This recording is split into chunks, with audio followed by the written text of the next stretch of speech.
So welcome all to what I think is a kind of an experiment. So one of the great, sometimes kind of hidden pleasures of the Institute is our after-hours talk, where now members talk very briefly about what they're doing without any presentation, equipment, and it's a way to learn a little bit more what's being done. So this is not after hours, it's more after term, because in some sense this is the official end of term. No, I think many of you and many more will be part of the celebrations we have later in the evening, celebrating the end of the academic year, so to say. But I think this is kind of a little board of appetizers to bring some of the research that has been happening over the last year here at the Institute with you. So now, of course, also it's first of all, I think it's very brave that we planned this outside.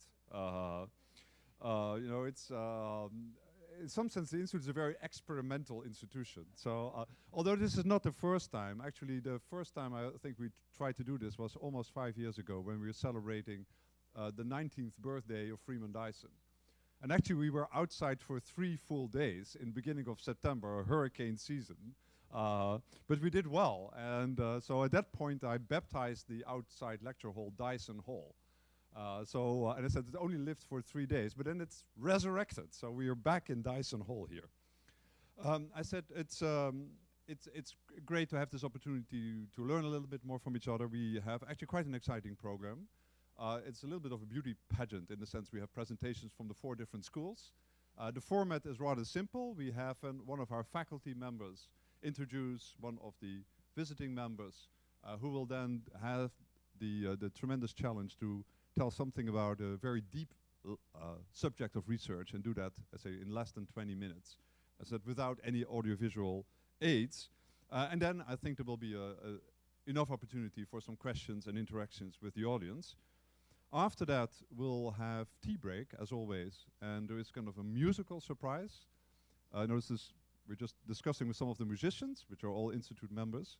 There's the famous anecdote when, usually if particles are being discovered, there's a lot of anticipation, but sometimes they appear out of nowhere. It was the famous case when the muon was discovered that Professor Robbert said, who ordered this? So I'm a little bit in that situation now.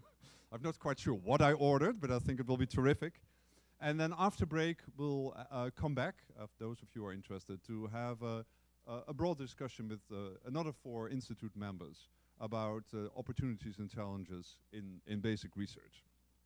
So with that kind of layout of the evening, I hope you enjoy it here.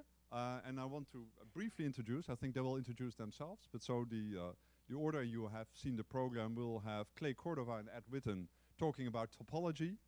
Then we have Satima Threadcraft and Didier Fassin talking about the Black Death.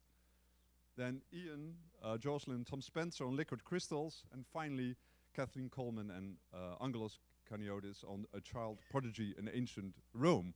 So clearly, I think the line in between can be now for something completely different. And I want to start actually by asking Ed to introduce our first speaker.